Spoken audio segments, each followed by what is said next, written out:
అల్లుడు ఇగో డాక్టర్ రానన్నాడు గొట్టంగోలు తెచ్చి వేసుకో.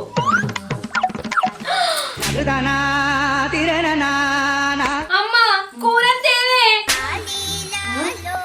అయ్యో మీరు పోంగా తలపేసుడు మర్చిపోయారు కదా, కుక్క వచ్చి మొత్తం తినిపోయినట్టున్నది. నా నొప్పితోటి నీ మన్నా ఏంటి బాబన్న? కుక్క వచ్చి మొత్తం తినిపోయినట్టున్నది. నా నొప్పితోటి నీ మన్నా ఆ కుక్క ఇంకా ఇంట్లోనే ఉన్నది. గిర్ర మీద వాతలు పెట్టాలి. వామో కుక్కనా? ఎక్కడా ఎక్కడా? అవ అల్లుడు ఇంతసేపు కడుపు నొప్పి అని అటు ఇటు బొరినావు, ఇప్పుడే నీ పుస్తకాలు వేసినావు. కడుపు నొప్పి లేదు గిడుపు నొప్పి లేదు అంతా అట్టిదే. కడుపు నొప్పి లేదు గిడుపు నొప్పి లేదు అంతా అట్టిదే. మనం బయటికి పోతే చికెన్ తినొచ్చని మొత్తం తిన్నాడు. అల్లుడు నువ్వు ఇంత పులగండో అని అనుకోలే. ఏందత్త అల్లును పట్టుకొని గంత మాట అన్నావు? ఏదో తిన్న చికెన్ తిన్నందుకు గంత మాట అంటావా? నా ఇజ్జత్ ఇస్తావా? తిన్నదే కాక ఇక మా అమ్మ మీద మళ్ళా వాడతానావా? ఛీ, ఇంత అవమానం జరిగినాక ఈ ఇంట్లోనే ఉంటానా? అత్త నీ బిడ్డను నీ దగ్గరనే ఉంచుకో, నేను పోతానా?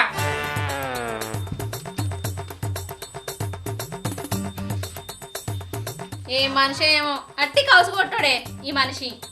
ఛీ.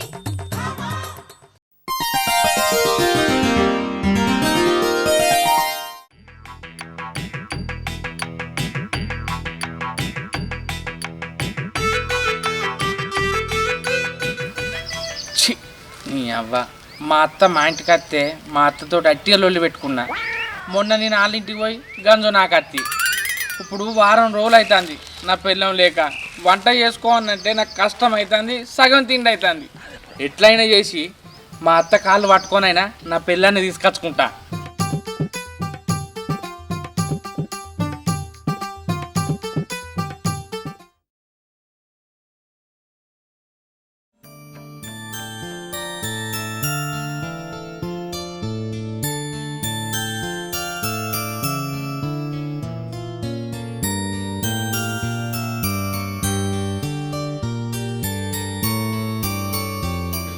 బిడ్డ నువ్వు ఇట్లా ఇంటి మీద ఉంటే ఊళ్ళోళ్ళందరూ ఏమో ఏమో అనుకుంటారు.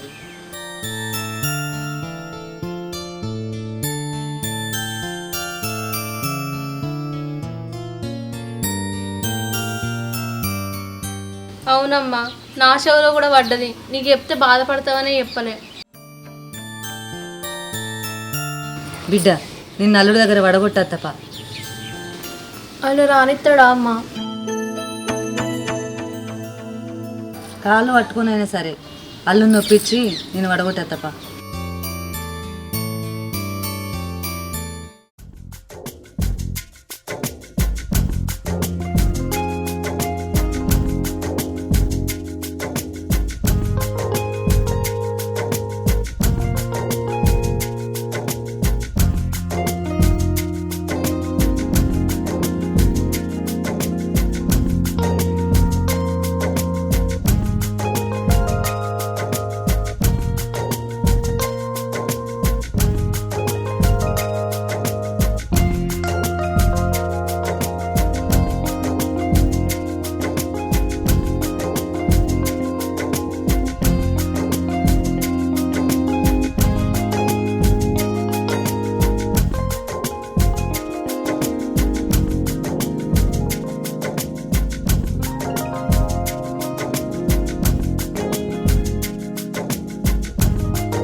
ఏందత్త నా ఇంటికి వచ్చినావు?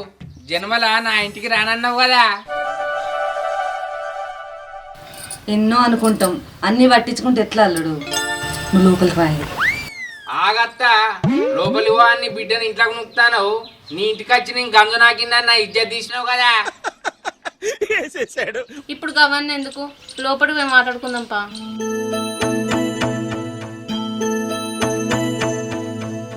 అట్లనా? మరి మీ అమ్మ నా ఇజ్జత్ తీసింది గానే, మరి నేనేం చేయాలి? అల్లుడు అప్పుడు అట్లా అన్నందుకు తప్పైపోయింది, నన్ను మన్నించు. నా బిడ్డని ఇంట్లోకి రాని, ఇంకోసారి అట్లానా. గట్లన్నావు మంచిగున్నది. నీ బిడ్డేందత్త, నువ్వు కూడా ఇంట్లోకి రా, చికెన్ తెచ్చి పెడతా, కడుపు నిండా తిను. కావన్నంటే గంజు కూడా నాకు.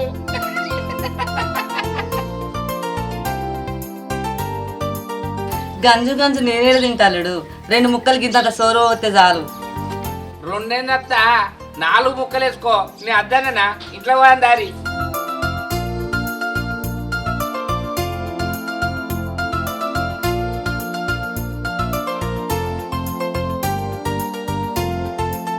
అవునే రావాలి, నువ్వు వారం రోజులు లేకపోయేసరికి వంట చేసుకుని నాకు ఎంత కష్టమైంది ఎరికైనా. నేనే నీ దగ్గరికి వద్దాం అనుకున్నానే, ఇంతలే నువ్వే వచ్చినావు. నేను కూడా నువ్వు అత్తేమో అని ఎదురు చూసి ఇక నువ్వు రాకపోయేసరికి నేనే వచ్చేసిన. అల్లుడు అయింది ఏదో అయింది, ఇక మీద మన మధ్య గొడవ రావద్దు. మేమేమన్నా నువ్వు ఓర్చుకో, నువ్వేమన్నా మేము ఓర్చుకుంటాం. సరే అత్త, నీ పోయి ఇంత చికెన్ పట్టుకత్తా, దగ్గర కంటూరి.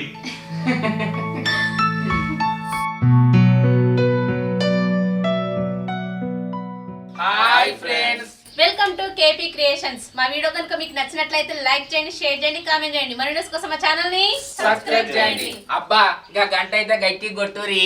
బాయ్. ఏందత్త, నీ బిడ్డను లోపలి పో అని నొక్కుతానవు. నీ ఇంటికి వచ్చి గంజు నాకిందని నా ఇజ్జత్ తీసినావుగా. మళ్ళీ ఒకసారి చెప్దామన్నా. ఫస్ట్ నవ్వుతాను కదా, నాకు అర్థలేదు, నువ్వే. నేను నవ్వుతున్నా. ఇప్పుడు గవన్నీ ఎందుకు లోపలికి మాట్లాడుకో. గట్లన్నావు మంచిగున్నది. నీ బిడ్డే కాదత్త, నువ్వు కూడా ఇంట్లోకి రా, చికెన్ తెచ్చి పెడతా, కడుపు నిండా తిని ఇంటికి పోతూ. కావని అనుకుంటే గంజు మొత్తం కట్లు కట్లు కట్లు కట్లు కట్లు. రైట్ దా కట్టు అట్నే అట్నే ఒట్టు రైట్ అడాగురి. నేను కూడా నువ్వు అత్తమేమో అని ఎదురు చూసి నువ్వు రాకపోయేసరికి నేనే వచ్చేసిన. సరే సరే.